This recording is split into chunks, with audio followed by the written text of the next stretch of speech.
Buenas noches a todos. El día de hoy, el grupo de lípidos de la Sociedad Colombiana de Cardiología inicia su jornada académica con el webinar denominado Fourier y la fábula del platanero talado. Durante esta actividad académica vamos a hacer un recuento del estudio Fourier que fue publicado en el 2017 en New England Journal y que evaluó la eficacia y la seguridad de Evolocumab en pacientes con enfermedad aterosclerótica. Esto va a estar a cargo del doctor Ángel García. El doctor Ángel García es cardiólogo, es epidemiólogo, es especialista en falla cardíaca y trasplante cardíaco. Actualmente trabaja como coordinador de las guías de práctica clínica para el manejo de lipidemias en Colombia. Es coordinador del grupo de lípidos y es el jefe de cardiología del Hospital San Ignacio de la Pontificia Universidad Javeriana. Posteriormente, se va a hablar sobre un artículo que fue publicado en el BMJ en el 2022 actualmente y que pone en tela de juicio el estudio Fourier, donde según esos autores hay un incremento en la mortalidad en el grupo de Evolocumab, aunque no es estadísticamente significativo, pone en tela de juicio este estudio clínico. De esto va a estar a cargo el doctor Germán Camilo Giraldo. El doctor Germán Camilo Giraldo es cardiólogo de la Fundación Valle de Lilí, es PhD en Ciencias de la Salud y es docente del posgrado de Medicina Interna. Posteriormente, el doctor Álvaro Ruiz, muy conocido por todos nosotros, que es especialista en Medicina Interna, especialista médico en hipertensión arterial y es magíster en epidemiología clínica, profesor titular de Medicina de la Pontificia Universidad Javeriana. Nos va a hablar sobre la evidencia que existe a favor sobre la inhibición de PSK9. Y posteriormente está el doctor Hernando Vargas. El doctor Hernando Vargas es especialista en medicina interna, endocrinología y epidemiología y es miembro de la Asociación Colombiana de Endocrinología. El doctor va a hablar sobre la posibilidad biológica del aumento del riesgo de eventos con los inhibidores de PSK9. Entonces, les damos la bienvenida a nuestros speakers. Esperamos que este webinar sea muy útil para ustedes, ya que a partir de este estudio clínico que recientemente se publicó, hay demasiados comentarios sobre el estudio y demasiados pensamientos diferentes y controversias acerca del estudio Fourier. Y creo que es muy importante que evaluemos de forma organizada este estudio clínico y la evidencia de esto. Bienvenidos a todos y bueno, le damos espacio al doctor Ángel García, que va a empezar a hablar sobre la reseña del Fourier. Gracias, Isabel. Buenas noches para todos. Qué rico estar aquí con ustedes y pues bueno, vamos a hablar de un tema que creo que nos apasiona a todos y que ha generado mucha controversia en las últimas semanas. Un cordial saludo para todo el grupo de lípidos que lo veo conectado, muy juiciosos. Y bueno, muchos han preguntado que por qué el título. Este título, una parte del crédito estaba aquí con Germán Camilo y la otra parte fue una invención de una noche de trabajo. Y es porque nos parece que hay que tener mucho cuidado con la interpretación de lo que vamos a ver. Para los que no han tenido oportunidad de leer la fábula del platanero talado, es una fábula ultra corta que la pueden revisar mientras vamos hablando y al final vamos a hacer la discusión abierta.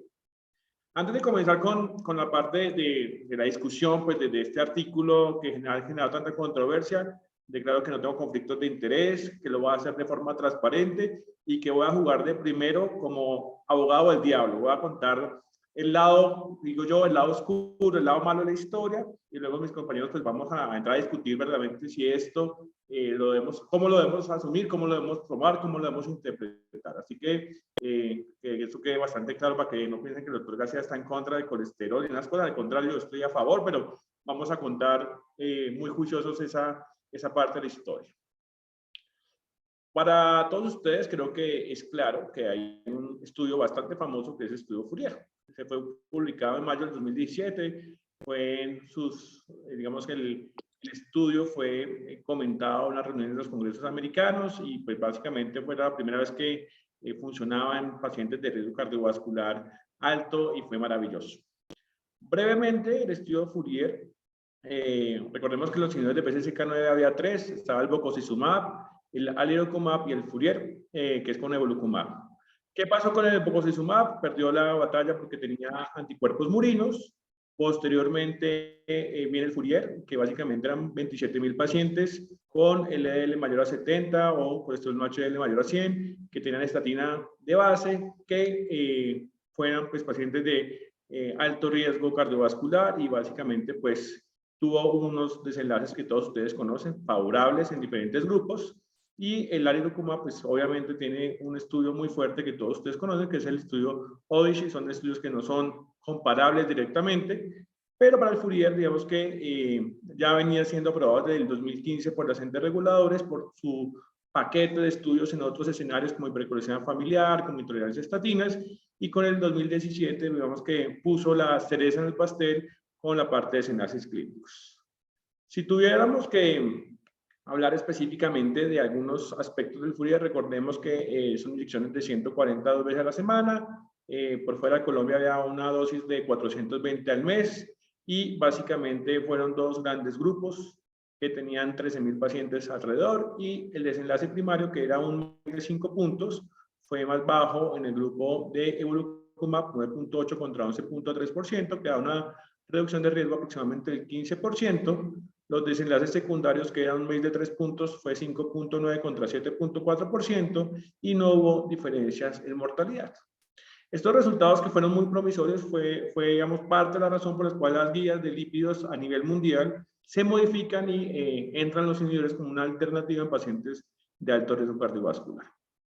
Sin embargo, el tema que hoy nos reúne no es revisar el Fourier, sino es revisar este artículo. Ustedes lo están viendo en pantalla, es muy interesante y ha generado una discusión grandísima en todos los grupos de medicina cardiovascular, incluso una discusión interesante entre grupos como el TIMI Group, como el BMJ, como el New England, frente a la veracidad de esta información y cómo debe ser el análisis.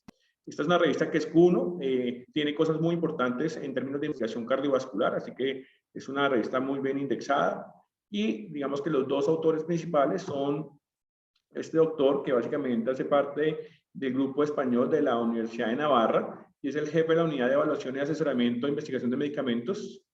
Tiene una cantidad de citaciones importante y el doctor Perry, que hace parte de la Universidad de British Columbia en Vancouver, Canadá, que básicamente trabaja sobre farmacología y algunas cosas terapéuticas.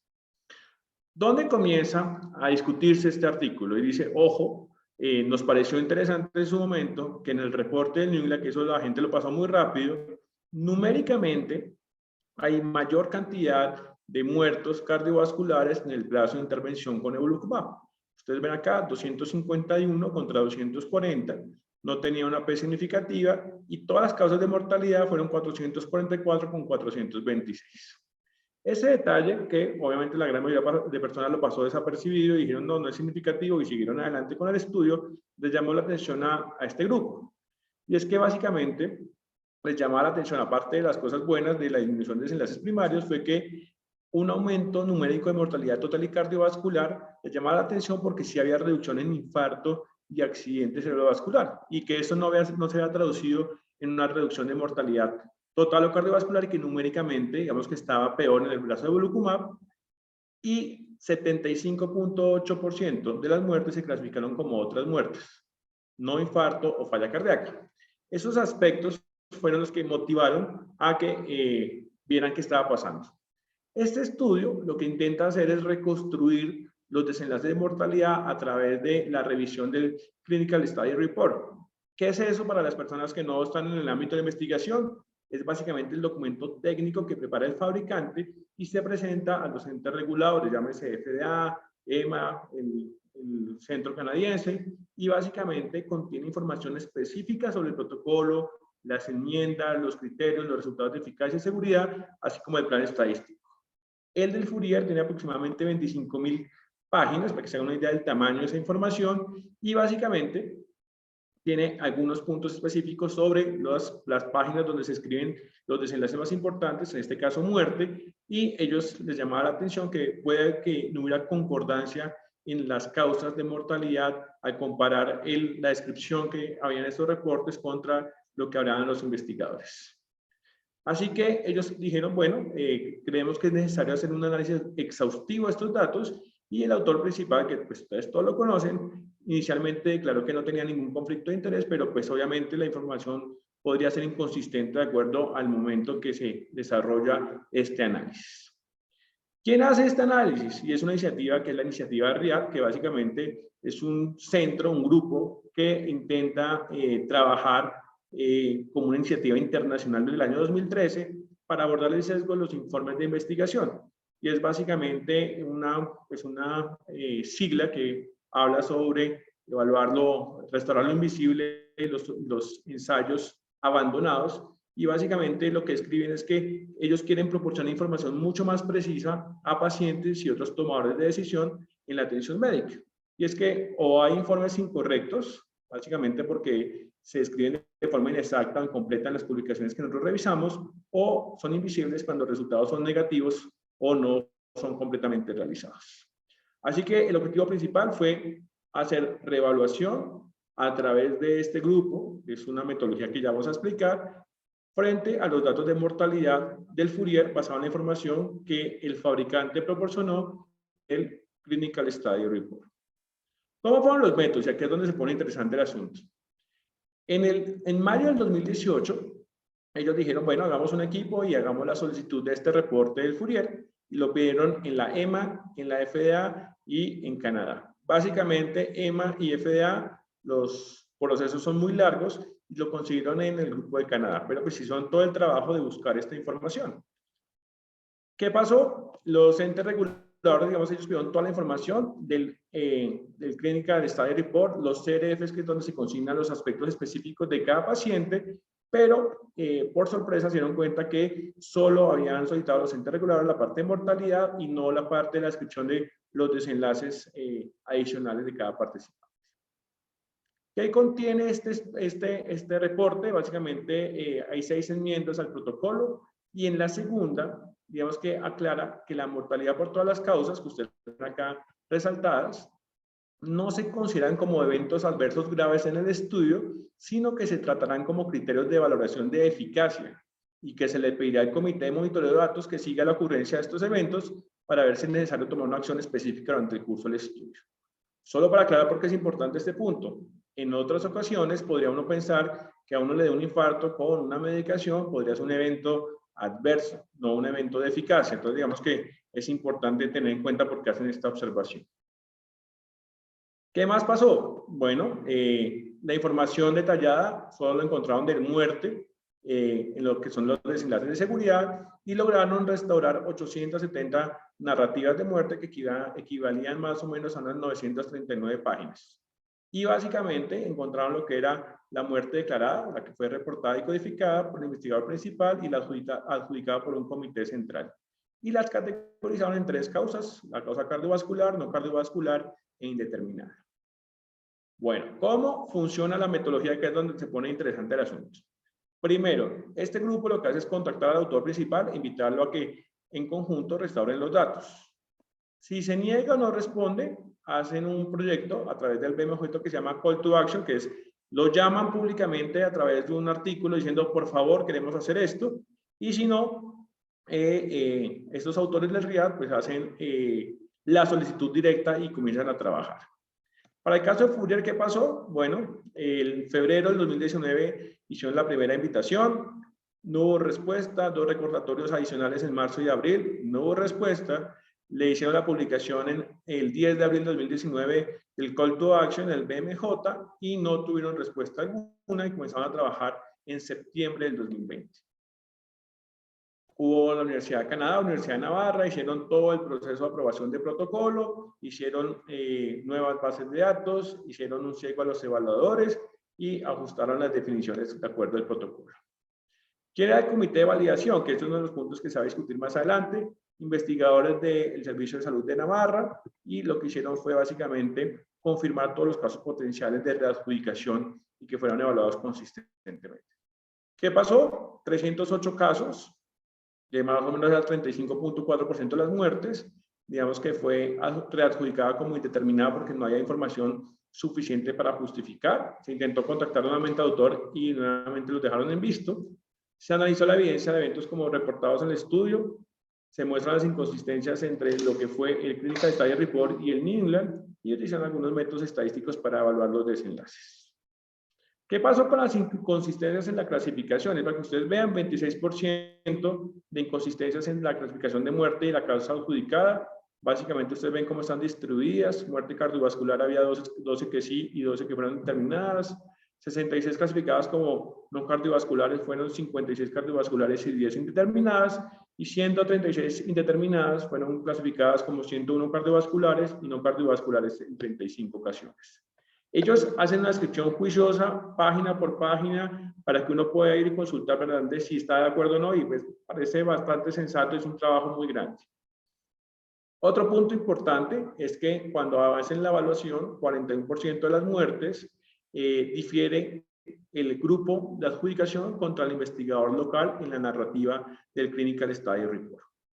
Para que se hagan una idea, creo que tienen que hacer un poco de acercamiento a la diapositiva. Esto es lo que encuentran en el Clinical Study Report y ellos le ponen un pantallazo, así como lo están viendo en el artículo. Y básicamente lo que ustedes encuentran son los datos de identificación del sujeto, la adjudicación y la adjudicación de la causa de muerte. En este caso, por ejemplo, muerte cardiovascular, y la adjudicación fue una muerte de causa no cardiovascular por un trauma. En la descripción, si ustedes se dan cuenta, el paciente había tenido un infarto y cursó con un choque cardiogénico. Entonces, digamos que obviamente eso es pues, algo muy notorio y por eso había tanta discusión sobre este punto. Cuando hicieron el análisis, básicamente sí hubo cambio en la categorización de las muertes. Ustedes se dan cuenta cómo quedan categorizadas. Encontraron de forma relevante 11 muertes más por infarto en el grupo de evolocumab, quedó 36 contra 27, y 3 menos en placebo, quedó 27 contra 30. Muertes por falla cardíaca que no han sido reportadas en el New England correspondían a 31 versus 16 cuando comparamos evolocumab contra placebo. Y claramente había mayor número de muertes de origen cardíaco en evolocumab, 113 contra 80 en placebo, y muertes cardiovasculares similares, estaban muy similares, 37 contra 37. Hicieron un análisis que genera mucha discusión, esto lo podemos hablar al final, y básicamente cuando no tenían el tiempo para calcular los HRs, porque no tenían toda la información, entonces calcularon unos RR y globalmente pues no hubo diferencias en mortalidad. Las P no fueron estadísticamente significativas, con una discusión sobre la parte metodológica de ese cálculo. Discusión, ¿qué pasó con eso? Entonces hay varios aspectos. La reevaluación de los datos del Fourier confirmó que tanto la mortalidad total como la cardiovascular fueron numéricamente más altas en el grupo de evolocumab. Incluso fue mayor que las informadas en el artículo original, y les parece raro a los autores que, a pesar de que los infartos y ACVs venían bajando, la mortalidad aumentó con evolocumab. Segundo, los entes reguladores, FDA, EMA y el Grupo de Canadá, no tuvieron en cuenta los formatos de reporte en el momento de la aprobación y no hubo evidencia de las autopsias porque no se realizó este punto. Había una crítica importante sobre los comités de eventos clínicos. ¿Quién valida ese trabajo? Y digamos, se hacen, digamos que cuestionamientos importantes, 26% de inconsistencias contra el comité de eventos clínicos del Fourier. Afecta a los dos brazos, pero redujo inapropiadamente el número de muertes cardiovasculares en el grupo de evolocumab. Hay un error crítico en la adjudicación de las muertes súbitas como muertes súbitas cardíacas, porque solo el 41% de las muertes súbitas son por infarto, y el 75.8% de las muertes cardiovasculares se clasificaron como otras, no infarto, no ACV, y en estos casos se desconocía la verdadera causa de muerte. Tras adjudicar el número total de muertes cardiovasculares fue menor que el publicado en New England, es un aspecto importante, y hay una crítica que ellos realizan, es que como la mortalidad cardiovascular estaba incluida en el desenlace principal, podría existir una sobredocumentación de mortalidad cardiovascular que pudo haber contribuido a la terminación anticipada e inapropiada del ensayo por beneficio que quizás no existía. Ellos hacen una estimación que si hubiera seguido el estudio hasta los 56 meses, de pronto hubiera podido alcanzar la significancia estadística esta diferencia numérica. Y no se puede excluir la posibilidad que evolocumab haya aumentado significativamente la mortalidad cardiovascular durante la duración total prevista en el ensayo. Hay muchas limitaciones y básicamente las limitaciones, ahí está Germán Camilo nos las va a exponer, pero en general no tenían el CRF disponible, no tenía el tiempo y otros datos para calcular correctamente los HR y básicamente solo se incluyó la parte de mortalidad porque no tenían datos adicionales. Otros aspectos finales, contactaron al NINGA para hacer correcciones de artículo original y no tuvieron respuesta y describen que hay una necesidad imperiosa de hacer un escrutinio independiente de literatura médica basada en documentos reglamentarios. Así que con esto todo el mundo quedó frío, es como un baldado de agua fría, así que vamos a ver qué respondieron los autores y el team group, porque se vuelve muy interesante poder entender qué pasa y qué hacemos con esta información. Así que, sin más palabras y sin más preámbulos, por favor, doctor Germán Camilo, adelante. Bueno, muy buenas noches para todos, a la sociedad, al capítulo de lípidos, a los colegas, a los que están aquí conectados súper juiciosos. De verdad que qué rico que tengamos este espacio para discutir toda clase de evidencia y sobre todo que esta noche el doctor Ángel nos acaba de hacer una gran revelación. Esta vaina se reveló y es que las cosas no son como parecen. O a veces nos las hacen parecer como quieren hacernoslas parecer. Pero ¿será que alguien quiere hacerle cambiar a uno la opinión? ¿Viene con la verdad escondida o tiene otro tapado? A eso se refiere la fábula del platanero talado, que a veces uno recibe consejos, pero no sabe qué intenciones vienen detrás de esos consejos y recomendaciones. Este es un punto muy interesante que me gusta que traigamos a colación. ¿Por qué? Porque miren, por ejemplo, estos Medscape al cual acceden muchos médicos, y el título es El recuento de los datos de Fourier encuentra mayor mortalidad con Nevolocumab. Grave. O sea, llevamos cuántos años formulando una vaina que aumenta la mortalidad. Lo raro es que siguen llegando a la prescripción, a que le renueve la fórmula. Todavía no les ha tocado el ataúd. Pero a mí lo que me parece más preocupante de este tema es que viene de la mano con una oleada grande de ataques de la prensa hacia las terapias hipolipemiantes y hacia la forma en la que vemos el colesterol. Miren, por ejemplo, ese es el pantallazo de mis noticias de ayer de Google, y miren peculiarmente este de semana, del viernes a las 10:29. Colesterol alto, el método para destapar las arterias de manera natural. ¿Qué va a ser de los hemodinamistas entonces? ¿Y cuántos siglos lleva el Team Study Group engañándonos con sus estudios de antiagregación plaquetaria y todo lo que todos conocemos que ha mejorado la sobrevida de nuestros pacientes y que nos ha aumentado, por cierto, la prevalencia de insuficiencia cardíaca? Y las noticias en Colombia de semana no son distintas. Vea, el té de cilantro para barrer el colesterol malo y subir el bueno. Estamos perdiendo el tiempo, hay que sembrar cilantro. Por favor, enciendan el detector de sarcasmo.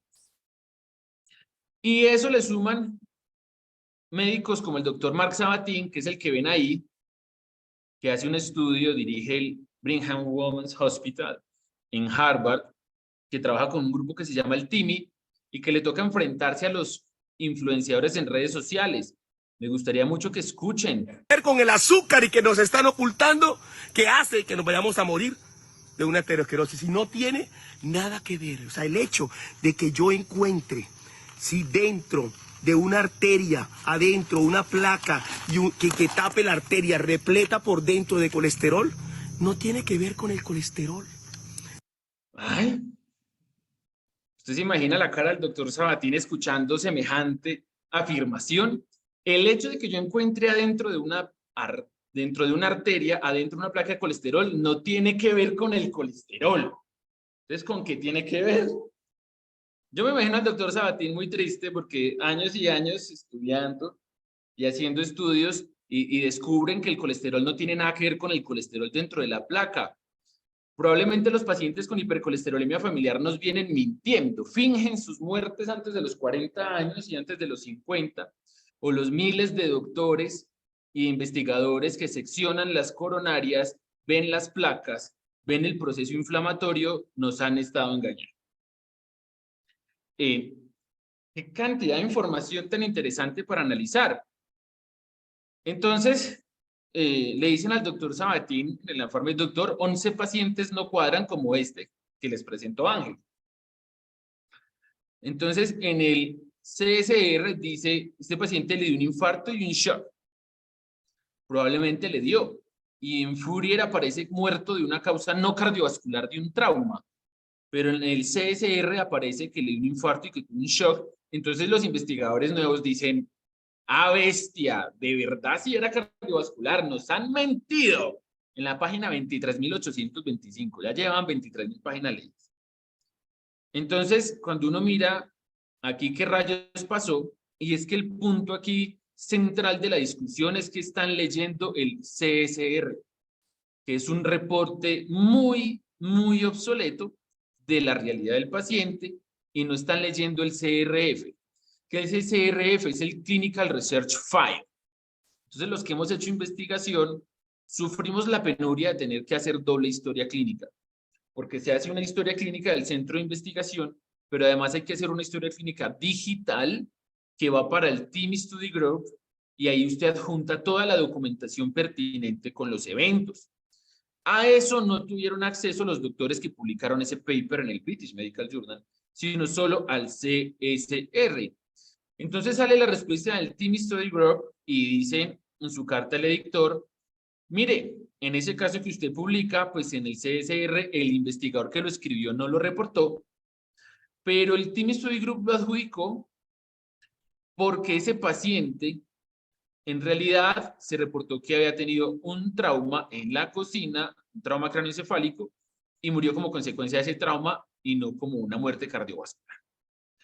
Entonces, claro, empieza la sensación de que no hay una alineación entre el CRF y el CSR. ¿Y por qué no hay esa alineación? Porque el patrocinador del estudio tiene los derechos exclusivos sobre la totalidad de la información para garantizar todos sus temas de patente y todo lo demás. Entonces, cuando los autores le escriben a ellos, venga, muestren toda la información y la molécula está en periodos de patente, pues es bastante controversial y bastante difícil, y casi que fue una insinuación a que ustedes nos están mintiendo y engañando. El TIMI además, para responder, utiliza una categorización ad hominem, ¿no? Dice, no es claro el entrenamiento y la experticia de aquellos que si la tienen, están clasificando los eventos en este artículo. Además empiezan a sumar que ellos básicamente tienen muchos errores al analizar la información, que tienen datos incompletos y por ende conclusiones incorrectas. Y aquí es donde a mí me parece muy interesante algo que nosotros todos los médicos deberíamos reflexionar, y es que a uno desde el pregrado le deberían enseñar lectura crítica de la literatura. Eso lo vienen a enseñar en los posgrados. Y estas cosas, por ende, no debería pasar. Si usted es una persona que leyó críticamente el paper, seguramente al ver que no hubo diferencias estadísticamente significativas en el tema de mortalidad, el hecho de que haya 11 muertes más en uno, 11 muertes más en otro, en un proceso de adjudicación raro, simplemente le debe permitir estar tranquilo en que esos resultados pueden ser producto del azar. Porque uno no puede ser tibio con la evidencia. La P cuando me conviene. Ah, sí hubo diferencia estadística significativa, funciona. No, no hubo, pero hay unos números. Entonces, venga, ¿hasta cuánto esos números son importantes? Además, responden ellos que la FDA auditó la adjudicación, o sea, con el proceso completo del CRF. Y ellos les dicen a los autores, ¿ustedes quiénes son? Porque además llegan y nos sacan las muertes cardiovasculares que sí adjudicamos y dicen que fueron indeterminadas. O sea, ahora les quitan el valor que tiene la apreciación o el juicio que ellos hayan tenido sobre la adjudicación. Es decir, ambos se están diciendo mentirosos el uno al otro y es algo que es supremamente complicado de ver. Y quinto, básicamente, estamos completamente seguros de que los resultados que adjudicó el TIMI son los correctos.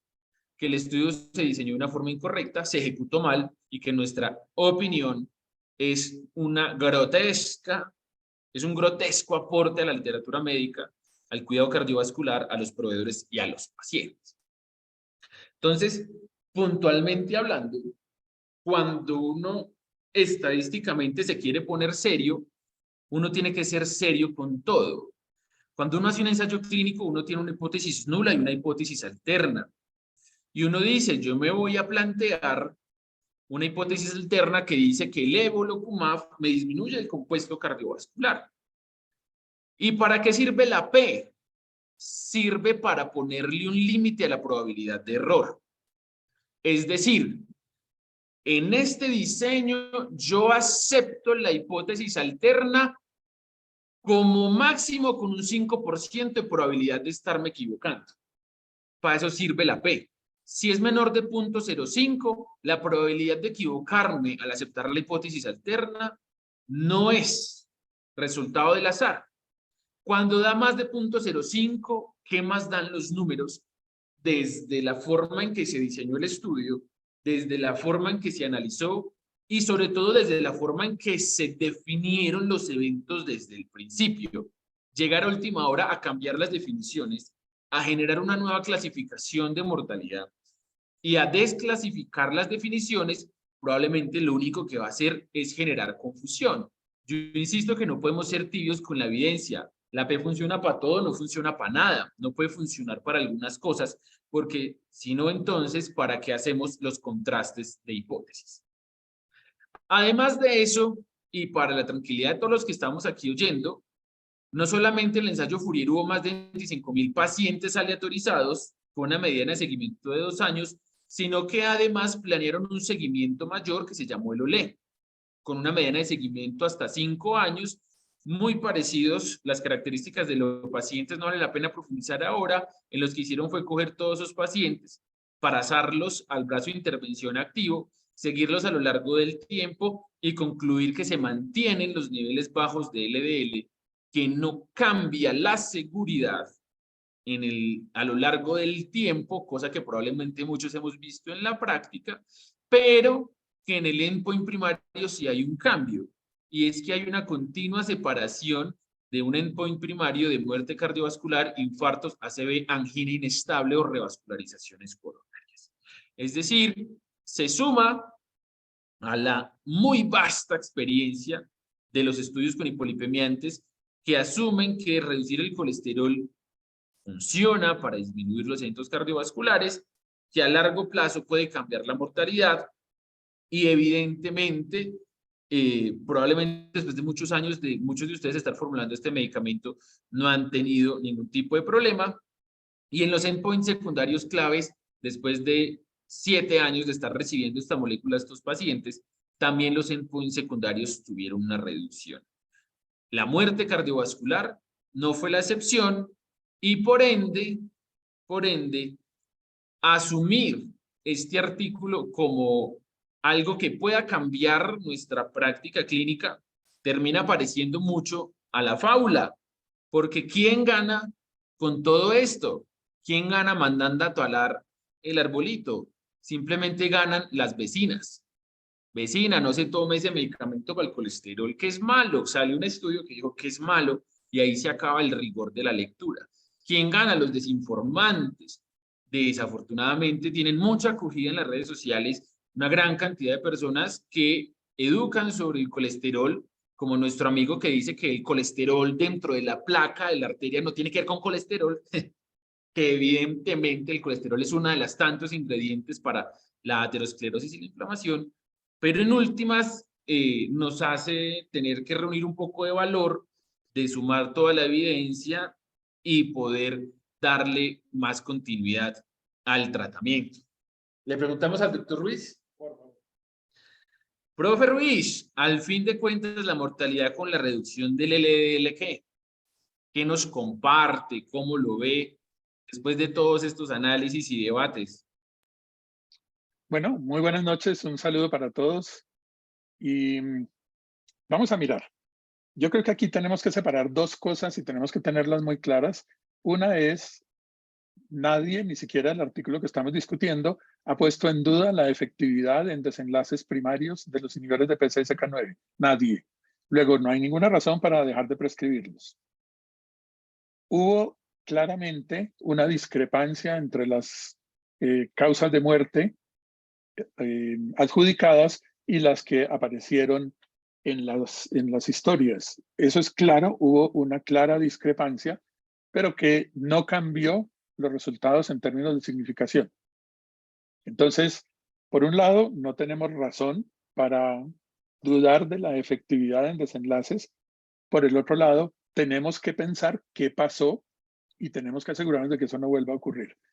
Hay evidencia a favor del uso de inhibidores de PCSK9. Yo lo voy a dividir en dos muy brevemente. Hay evidencia fisiopatológica de la utilidad, no hay ninguna duda. Por ejemplo, sabemos que la PCSK9 tiene un papel muy importante en la formación de un núcleo necrótico en la placa.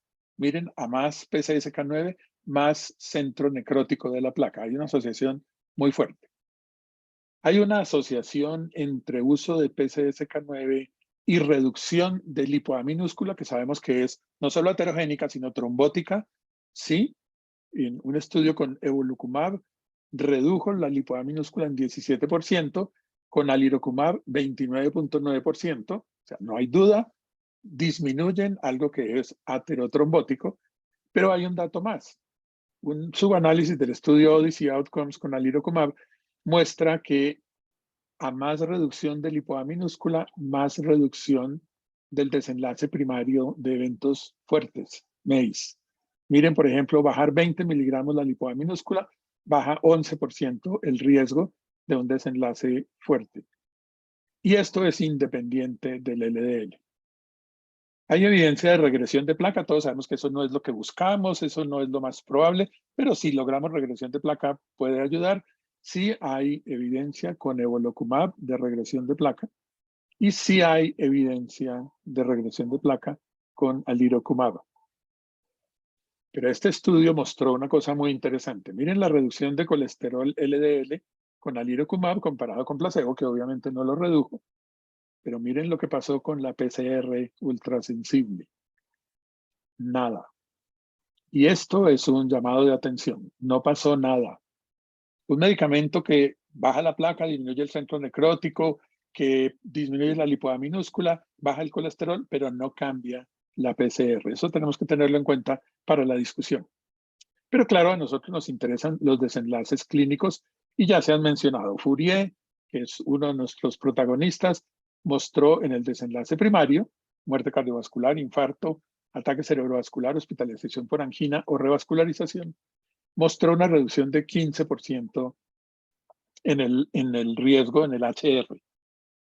Eso es muy claro. El desenlace secundario tuvo una reducción ligeramente mayor del 20%. ¿Ok? Esto es muy claro. Cuando miramos los componentes del desenlace, pues el global, aquí está el 20% que acabamos de ver. Cuando miramos muerte cardiovascular, Fourier no encontró reducción, no es estadísticamente significativa la reducción que se encontró. Es más, no hay reducción, hay un aumento, pero no es estadísticamente significativo. Sí hubo reducción en número de infartos y sí hubo reducción en ACV. Estos son los resultados que conocemos y aquí queda claro que los desenlaces fueron positivos, pero en muerte cardiovascular no hubo significación estadística. Con alirocumab, el Odyssey Outcomes mostró, curiosamente, a pesar de que son poblaciones muy distintas, exactamente el mismo resultado, reducción de 15% en el desenlace principal, también compuesto. Ustedes ven ahí de qué está compuesto. Y los desenlaces específicos fueron reducción de infarto, reducción de ataque cerebrovascular isquémico fatal o no fatal, reducción en angina inestable que necesitara hospitalización, reducción en revascularización y no hubo reducción en hospitalización por falla cardíaca. Ahora miremos otros estudios. Esos son los dos principales porque no tenemos sino dos inhibidores de PCSK9. Y este metaanálisis es muy interesante porque tiene que ver con los 3 moduladores con los que contamos en este momento. Es un metaanálisis que se hizo con los inhibidores de PCSK9 y con inclisiran, y tiene estudios con evolocumab, con alirocumab y estudios ya con inclisiran. Y en desenlaces compuestos, miren el resultado del desenlace compuesto en el metaanálisis. Aquí está. Y vemos que claramente hay mejores resultados para el medicamento comparado con el control.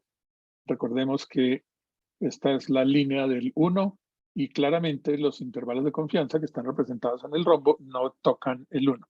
Luego, hubo un desenlace favorable para el desenlace compuesto en el metaanálisis.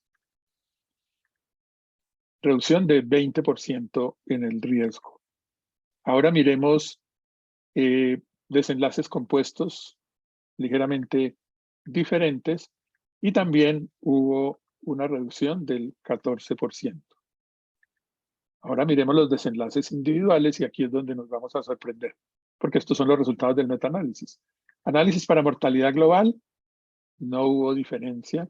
Agrupados los datos de alirocumab, evolocumab e inclisiran, no hubo diferencia. Muerte cardiovascular, no hubo diferencia. Infarto de miocardio, no hubo diferencia. Ataque cerebrovascular, no hubo diferencia. Angina que requiere hospitalización, sí hubo diferencia.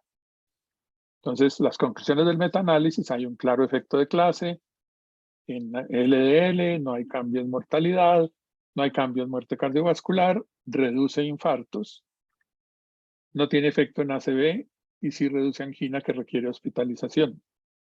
Y aquí empieza uno a ver, bueno, no riesgo en diabetes, y empieza uno a ver una cosa que le preocupa a mucha gente que tiene explicación. Hay una inconsistencia entre la reducción de eventos y falta de beneficio en supervivencia. Todo el mundo dice, pero ¿cómo así que baja el número de infartos? ¿Cómo así que disminuye ataque cerebrovascular? ¿Cómo así que disminuye angina? Y no tiene efecto en supervivencia. Hay una explicación. Probablemente la duración del seguimiento es muy corta y les estamos exigiendo a medicamentos que no han tenido mucho tiempo de uso que logren lo que ya han logrado las estatinas con mucho más tiempo. Reducir abruptamente los lípidos sirve para estabilizar la placa, sirve para evitar algunas cosas y ahí vemos los efectos en angina. Pero puede ser que no alcance a tener efecto en 2 años, en 3 años, en 4 años, en placa ya formada, y por eso puede ser que no se hayan visto los efectos en mortalidad. Así que claramente tenemos efectos en desenlaces individuales, en desenlace combinado, en el que pesan mucho los desenlaces individuales, pero no hay en mortalidad, y este puede ser una explicación. Y otro metaanálisis que cuento brevemente es un metaanálisis en red, esto hay que tenerlo en mente para la interpretación de los resultados. Eran personas que recibían estatinas y a las que se les adicionaban o ezetimibe o inhibidores de PCSK9. Si yo le adiciono ezetimibe al tratamiento con estatinas, el metaanálisis en red dice hay menos infartos, menos ataques cerebrovasculares, pero no hay, mírenlo en rojo, disminución de la mortalidad y no hay disminución de la mortalidad cardiovascular. Y si yo le agrego inhibidores de PCSK9, el metaanálisis en red dice lo mismo. Hay reducción de infarto, hay reducción de ACV, pero no hay mortalidad global y no hay mortalidad cardiovascular. Y esto yo creo que resume muy bien lo que tenemos. Tenemos evidencia clarísima de efecto fisiopatológico, evidencia clarísima de efecto clínico, y nos queda faltando la reducción de mortalidad. Puede haber un mecanismo y es que todavía no hay tiempo. Pero termino con lo que empecé. En esta discusión hay 2 aspectos. Uno, nada ha cambiado el que sí sirven y se ha demostrado que sirven en todos los estudios que mostré. El otro aspecto es, hubo una discrepancia en un análisis que se hizo de un porcentaje de los datos y eso queda pendiente. ¿Por qué pasó? ¿Qué pasará cuando se pueda hacer el análisis de todo? ¿Podrá ser que ese aumento en números, que no fue estadísticamente significativo, se vaya a volver un aumento de la mortalidad estadísticamente significativa, que no es todavía?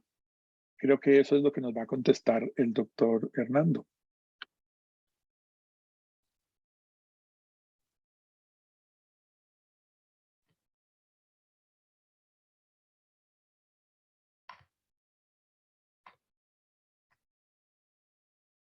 Bueno, muy buenas noches a todos. Por favor, me confirman si se ve la presentación. Por favor. Sí, sí se ve, tranquilo. Tú solamente ponlo en grande. Listo. Bueno, primero muchas gracias a Germán, a Andrés, perdón, a Ángel, al profe y a la doctora Isabel. Muchas gracias por la invitación y bienvenidos. Cierro yo esta conversación, este coloquio entre amigos, con una presentación muy corta, porque pues ya se ha hablado ampliamente de los resultados del Fourier y este artículo reciente que ha originado realmente un sismo entre las bases epidemiológicas y el conocimiento que tenemos con relación al uso de los inhibidores de PCSK9. Voy a tratar de resumir lo que se ha dicho y voy a tratar también de no cruzarme con la información que ya se ha planteado esta noche. Arriba aparecen los dos estudios en mención, el estudio de Sabatini y el estudio de Herbiti, del doctor Herbiti, donde, resumiendo lo que se ha dicho, esta diapositiva la acabo de hacer, se estableció una tasa de inconsistencia de más del 40% entre los eventos clínicos del estudio Fourier, reportado por los investigadores de este estudio original y los que hicieron la revisión independiente, los del RIAD, los del grupo del doctor Herbiti, que al final ellos encontraron una mortalidad por infarto que fue mayor en el grupo de evolocumab versus el grupo placebo, un balance de 36 frente a 27, a diferencia de lo que se había reportado en el estudio del New England, que fue de 25 a 30. Claramente hay una diferencia allí. Y también encontraron que la mortalidad por falla cardíaca fue mayor en el grupo del inhibidor de PCSK9 que en el de placebo, 31 frente a 16. Y que con inhibidor de PCSK9 se encontró casi el doble de eventos de mortalidad por falla cardíaca versus placebo, 31 versus 16%.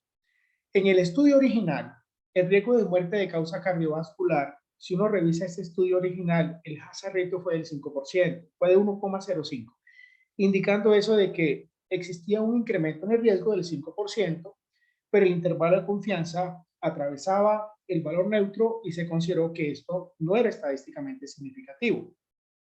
Para los miembros de la revisión independiente, después de hacer ese análisis, este riesgo que ellos encontraron fue de 1,20, siendo también el intervalo de confianza atravesaba el 1 y un valor de P que denotaba que no había una diferencia significativa entre esta medida de asociación y el efecto sobre mortalidad de causa cardiovascular. Yo pienso que con relación a esto, el gran problema que se ha suscitado a nivel internacional es que han habido editoriales, han habido conceptos de especialistas en el campo, especialmente más enfocados en el concepto del doctor Herbiti, donde hablan de una tendencia a un mayor riesgo de mortalidad cardiovascular. En primera instancia, los experimentos clínicos no se debe hablar de tendencia. La medida de asociación que se utilice, bien sea el riesgo relativo o el hazard ratio, indicará que la intervención o fue mejor, o fue peor, o fue neutra respecto a un grupo comparativo, pero las tendencias las dejamos principalmente para cuando se está hablando de política o tendencias en los deportes, en apuestas, etcétera, pero no en ensayos clínicos. Esta diferencia de un 15% entre una medida de asociación y la otra, pienso yo que es lo que ha originado la gran desinformación a nivel internacional.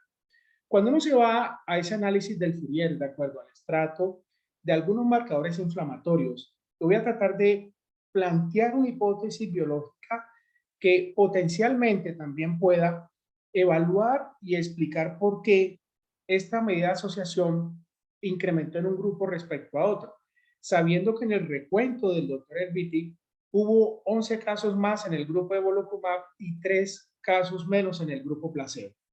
En ese análisis del Fourier, dependiendo del valor de PCR altamente sensible o ultrasensible, se encontró que cuando se estratificaban de acuerdo a valores por debajo de 1, entre 1 y 3 y por encima de 3, en los resultados o desenlaces primarios y en los desenlaces secundarios, los pacientes que tenían valores de PCR por debajo de 1, por debajo de 3 miligramos por litro, encontraban un beneficio.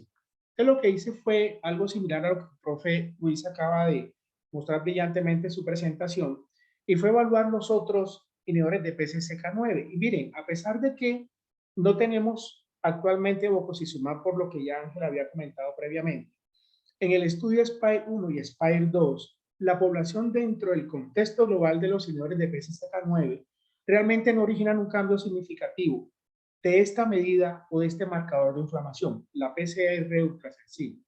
Sin embargo, cuando se compara el grupo de intervención versus placebo, en el grupo del Fourier no hubo cambios. La diferencia fue el 0% versus placebo. Con bococizumab en el estudio SPIRE 1 y SPIRE 2, tanto a la semana 14 como a la semana 52, se encontró antes un incremento en el valor de la PCR, entre un 6.6% y un 6.7%. Y esto contrastaba evidentemente con el valor del colesterol LDL.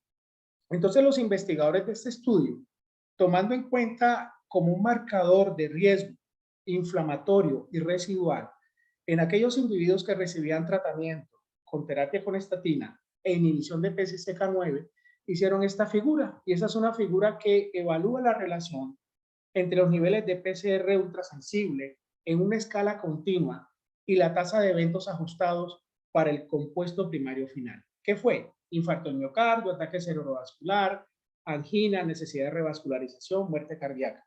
Y el modelo ajustado toma en cuenta variables que podían ser potencialmente confusoras, como la edad, el género o el sexo, la presencia o no de tabaquismo actual, la presencia de diabetes, hipertensión, índice de masa corporal. Y ellos encontraron que a medida que el valor de PCR persistía por encima de un punto de corte de 3 miligramos por litro, a pesar que los individuos tratados, que son los que aparecen en el círculo entre gris y negro, en la parte central de la diapositiva y la línea roja, el valor de la PCR, encontraron lo siguiente. Aquellos individuos que tenían resultados o valores de PCR persistentemente elevadas, a pesar del tratamiento con estatinas y a pesar de la inhibición con PCSK9, persistía ese riesgo residual. Eran los pacientes que, independientemente del valor del LDL, así se redujera el valor del LDL, por debajo de 40, entre 30 y 50, por encima de 50, pero que estaban bajo la terapia ordenada con estatina y con PCSK9, la sola presencia de una PCR ultrasensible por encima de 3 miligramos por litro se asociaba con un incremento en la tasa de desenlaces o en los eventos que se estaban planteando, como objetivos finales, como objetivos primarios. ¿Qué pudiera uno concluir primero con esto? Si uno trata de plantear biológicamente plausibilidad, siempre va a haber alguna explicación. Siempre vamos a encontrar alguna explicación en favor o no. Y por eso cuando se habla de plausibilidad biológica, estamos hablando de que biológicamente pueden existir algunos mecanismos moleculares, bioquímicos, fisiológicos, que pueden influir positivo o negativamente sobre un desenlace. Entonces, si uno coloca de que biológicamente puede existir plausibilidad entre el uso de inhibidores de PCSK9 y un incremento en los desenlaces cardiovasculares o sobre mortalidad de origen cardiovascular, la respuesta es sí, porque siempre puede existir un mecanismo. Pero esta plausibilidad, si bien puede ser explicada a través de un riesgo residual, mediado por la persistencia de algunos marcadores o factores de riesgo inflamatorios, como la PCR ultrasensible, puede ser. Puede ser uno de los mecanismos a través del cual uno puede biológicamente explicar el por qué el uso de inhibidores de PCSK9 al menos no reduce el riesgo de mortalidad o no afecta la supervivencia de forma positiva para los individuos que lo reciben. Adicionalmente, toda la evidencia actual demuestra el efecto benéfico de ese tipo de medicamentos sobre desenlaces primarios, desenlaces secundarios cardiovasculares, y todos han demostrado una asociación significativa con la modificación de varios parámetros del perfil lipídico, como lo comentó el doctor Ruiz, sobre el colesterol LDL, sobre el valor de triglicéridos, sobre el valor de ApoB, sobre la lipoproteína A, entre otros.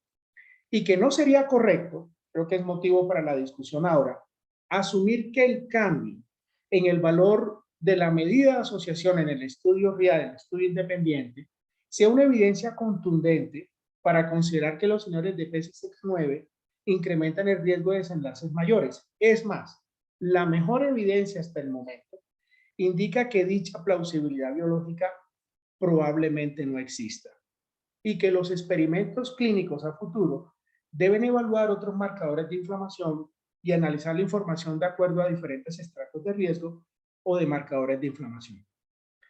Ángel, doctor Ruiz, Germán y doctora, caí dentro del tiempo que se me había establecido. Muchas gracias. Bueno, ahora invitamos a todos nuestros panelistas a que prendan sus cámaras y sus micrófonos. Invitamos a la audiencia, pues al público, a que hagan sus preguntas. Y mientras que hay algunas preguntas, pues creo que la principal pregunta de la mayoría de las personas es, después de esta charla de estos conferencistas tan buena, donde se explicó los beneficios del estudio Fourier, se hizo un resumen abordando no solamente el estudio Fourier, el estudio pivotal publicado en el 2017, sino posteriormente el Fourier-Ole, donde sabemos que hubo una reducción significativa del desenlace primario y de los niveles de LDL, pero que también el estudio BMJ nos abre como la mente y nos pone a pensar por qué hay discrepancias en la mortalidad en estos registros, y realmente uno le queda algo de desconfort cuando ve este estudio clínico, y a pesar de que tiene tantas discrepancias y tantos problemas desde el punto de vista metodológico, nosotros quisiéramos estar seguros actualmente, si nosotros tenemos un paciente con enfermedad arteriosclerótica, ¿quedaríamos tranquilos formulando evolocumab en estos pacientes? O sea, ¿ustedes seguirían formulándolo independiente de los resultados del estudio del BMJ?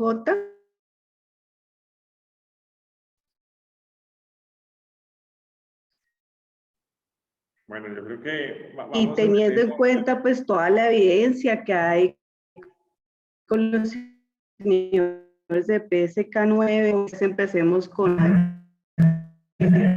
Bueno, yo creo que sí es importante que todos... ¿Nos oyes, Isa? ¿Confirmas? Yo estoy oyendo sí, bien. te escucho. Sí, listo, perfecto, se quedó congelado un momento. Bueno, yo creo que esto nos hace ver lo complejo que puede llegar a ser analizar la evidencia. Esto no fue fácil, esto es un recorrido largo que hicimos para que mostráramos todas las cartas de forma transparente.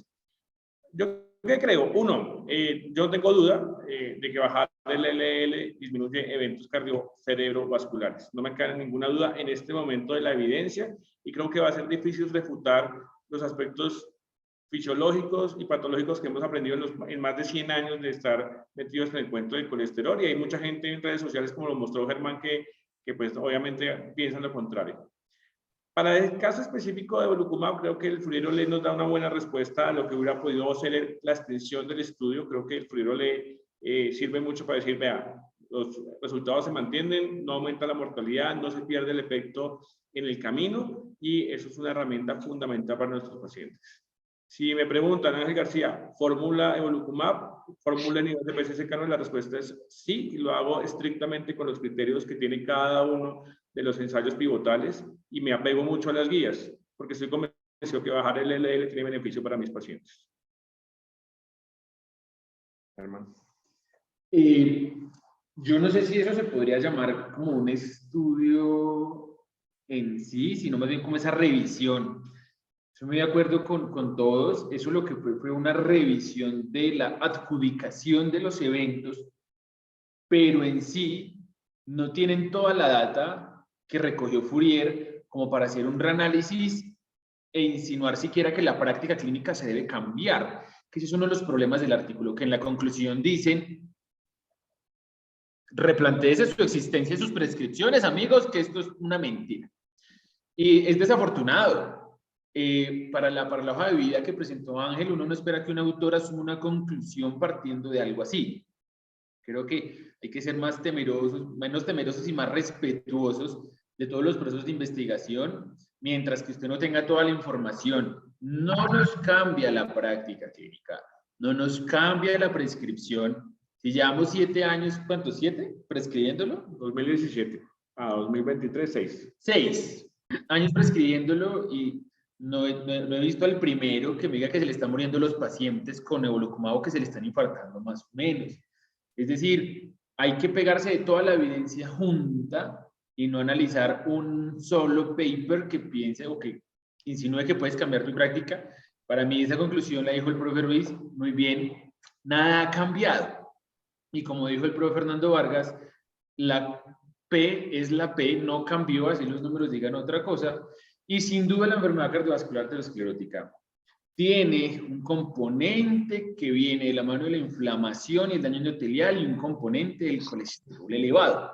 Negar eso es negar a los muertos de la hipercolesterolemia familiar, y es algo en lo que debemos insistir, persistir, porque si con todos los logros que hemos hecho, los datos de metas de los pacientes no pasan del 50%, ahora imagínense donde la invasión de todos los educadores malintencionados Peleche, pues nuestra lucha con los pacientes para que se adhieran a nuestras recomendaciones cada vez van a ser más difíciles. Entonces, no, agradecerles, ha estado fenomenal, no sé si hay más preguntas. Dale, doctor Vargas. Gracias, doctora. Bueno, cuando se hacen este tipo de análisis basado en bases de datos incompletas, como ya se había comentado en uno de los editoriales, se puede llevar a conclusiones incorrectas. Un individuo puede llegar a un servicio de urgencias cuando hace parte de un ensayo clínico con un dolor precordial y el paciente muere en el servicio de urgencias. Probablemente la principal causa de muerte en ese individuo, dado ciertos factores de riesgo, puede haber sido una muerte de origen cardiovascular. Y resulta que cuando a este individuo se le hace la autopsia, se revisa el ecocardiograma, retrospectivamente otras cosas, se reconstruye completamente la historia, incluyendo la autopsia, la causa de muerte puede cambiar. Por eso este tipo de ensayos clínicos, de experimentos, tienen un comité compuesto por expertos que son cegados a quién está recibiendo el brazo de intervención, a quién está recibiendo el grupo comparativo. Y al final se saca la conclusión de la causa de muerte. Pero cuando se tienen esos datos incompletos y se asume como verdad absoluta la causa de muerte inicialmente planteada o definida, ahí fue donde hubo la diferenciación entre los 11 casos más en el grupo de evolocumab y los 3 casos menos en el grupo placebo. A mí realmente me parece delicado y grave sacar conclusiones al respecto sin haber llegado a una concertación con los autores, porque hay muchos colegas que no han leído el Fourier, sin embargo, leyeron estos resultados y lo toman como una verdad absoluta y están hasta recomendando el no uso de este tipo de medicamento, como también sale en la conclusión del estudio donde dice que deberíamos reconsiderar su uso. Creo que la información disponible a través de estudios observacionales, de estudios mendelianos, de experimentos clínicos a lo largo del tiempo, ha demostrado que el LDL como tal, como molécula, entre más baja mejor, y la reducción del mismo se asocia con una disminución de esos eventos cardiovasculares. Creo que hasta el momento la mejor evidencia es esa, y por supuesto todos los resultados con evolocumab, con alirocumab han sido consistentes con este tipo de conclusión. El efecto sobre la mortalidad de origen cardiovascular o sobre la sobrevivencia a lo largo del tiempo perfectamente puede ser explicado por lo que el doctor Ruiz ha comentado. Es muy probable que la evolución sea corta para poder demostrar eso. Y el ejemplo claro lo tiene el estudio Steno en la modificación de múltiples factores de riesgo y ese efecto que se podía tener a lo largo del tiempo. Solamente cuando se hizo la extensión del estudio se encontró una disminución de la mortalidad. Entonces, en este tipo de individuos que tienen múltiples factores de riesgo, la modificación, la intervención a través de este tipo de moléculas probablemente pueda modificar esa mortalidad o esa supervivencia a lo largo del tiempo de manera positiva. Tratar de comparar el hazard ratio y el riesgo relativo como lo toman ese tipo de autores, así el valor de P no sea significativo, así el intervalo de confianza tampoco sea significativo, lo lógico era estipular y explicar que esa diferenciación no alcanzaba significancia estadística y no hablar de tendencias, porque repito, en estos ensayos clínicos no se habla de tendencia. O hubo un efecto positivo o no hubo efecto positivo, o el efecto fue neutro o el efecto fue negativo, pero no se debe hablar de tendencia. No sé si el doctor Ruiz está de acuerdo con esto o si no lo discutimos, profe. No, completamente de acuerdo. Y yo creo que tenemos que ser muy claros con la opinión médica y pública. El primer aspecto es nadie, incluido el artículo de BMJ, ha dicho que los PCS ha puesto en duda la utilidad de los inhibidores de PCSK9 o del evolocumab para eventos. Nadie la ha puesto en duda. No se puede, además el artículo no dice eso en ninguna parte. Segundo, lo que se encontró fue que al hacer un reanálisis de las causas de muerte, hubo un cambio en los números, pero si inicialmente la mortalidad no tenía una diferencia que tuviera significación estadística, al hacer el reanálisis tampoco la tuvo. Luego nadie puede decir que hay prueba de que el evolocumab aumenta la mortalidad o los inhibidores de PCSK9 aumentan la mortalidad. Tenemos que ser muy claros con eso y no enredar a la gente ni dejarla enredar. El estudio no mostró cambios en lo que sabíamos. El estudio sí mostró, y eso tenemos que reconocerlo y tenemos que utilizarlo para beneficio nuestro, el estudio sí mostró que había discrepancia entre las causas adjudicadas y las causas reportadas. Eso se comprobó en un porcentaje pequeño de los casos, porque no se tuvo acceso a la mayoría de los casos de Estados Unidos y de Europa, solamente en los de Canadá. Eso se comprobó. ¿Y eso qué nos dice? Que hay que prestar más atención a los comités de adjudicación, hay que prestar más atención a la información y probablemente hay que fortalecer los mecanismos de registro de información. No podemos de ninguna manera decir que se cambiaron las reglas. Yo no aceptaría que nadie diga que hay que cambiar las reglas o formular menos ahora o prescribir uno sí y otro no. No cambiaron las reglas. Tampoco creo que podamos hablar de que hay mala fe ni que hubo precipitación de los autores del estudio del BMJ. La conclusión dice que hay que ser escéptico, y escéptico es ponga en duda las cosas de manera razonable. Eso es el escepticismo.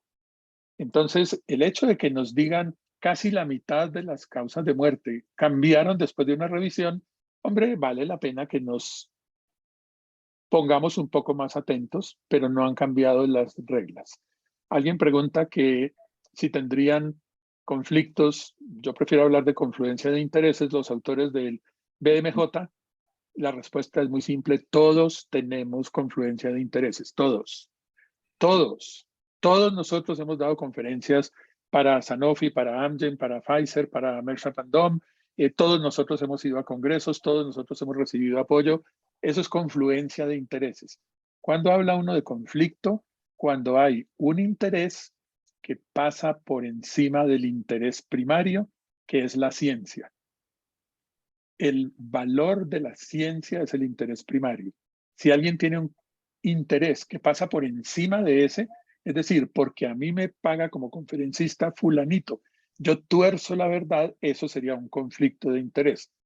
Los autores del BMJ dicen que ellos no tienen intereses evidentes, dicen que la financiación fue de una universidad y además muestran las fotos de las cosas. Luego, tampoco creo que uno pueda decir ahora que el estudio del BMJ tiene intereses ocultos. No los hay.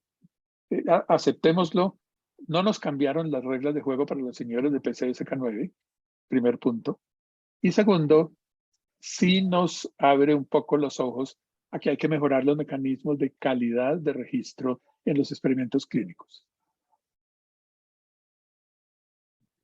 Bueno, muchísimas gracias, doctor Ruiz. Yo creo que nos dejó súper claro la conclusión de la revisión académica que hicimos el día de hoy.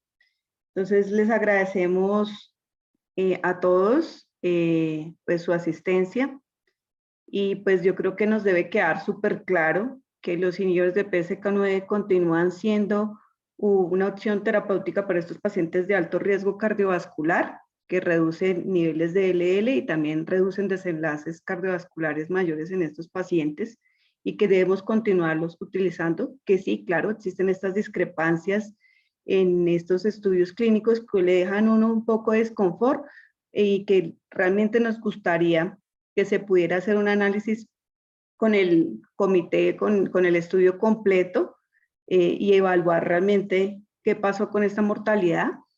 pero pues igual la práctica clínica continúa siendo igual porque igual no hubo un incremento significativo ni hubo significancia estadística y debemos continuar nuestra práctica clínica igual a como la venimos haciendo. No sé si quieras terminar con Ángel ya despidiendo. Y bueno, muchísimas gracias a todos por su asistencia hasta estas horas de la noche y muchísimas gracias a todos los conferencistas por sus excelentes aportes académicos el día de hoy. Bueno, darle las gracias a todos los panelistas, es un esfuerzo grande, un mensaje importante de ser muy críticos con la literatura. Eso es lo más importante, sean críticos y yo sí los invito a ser escépticos. Hay que dudar y dudar de la buena forma. Entonces, lo que es razonable, hemos hecho un recorrido del lado oscuro, del lado claro, y nuestra intención real para todos ustedes es mostrar evidencia, mostrar lo que conocemos de lípidos para que tomen las mejores decisiones con sus pacientes. Este va a ser el primero de muchos que vienen este año, así que muchas gracias a Hernando, que está en representación de la Asociación Colombiana de Endocrinología, al profe Ruiz, que ha sido profesor de todos nosotros, es de cariño a la Sociedad Colombiana de Cardiología, pero hoy está con logo ACMI también, igual que pues, muchos de nosotros, pero que las tres sociedades logremos tener espacios para poder discutir esta cosa, pues es muy importante. Así que un abrazo para todos, Hernando, profe Ruiz, Isabel, muchas gracias, al doctor Germán Camilo, un buen regreso a casa, y bueno, esperemos que todo vaya muy bien los próximos días. Muchas gracias. Muchas gracias. Buenas noches. Feliz noche.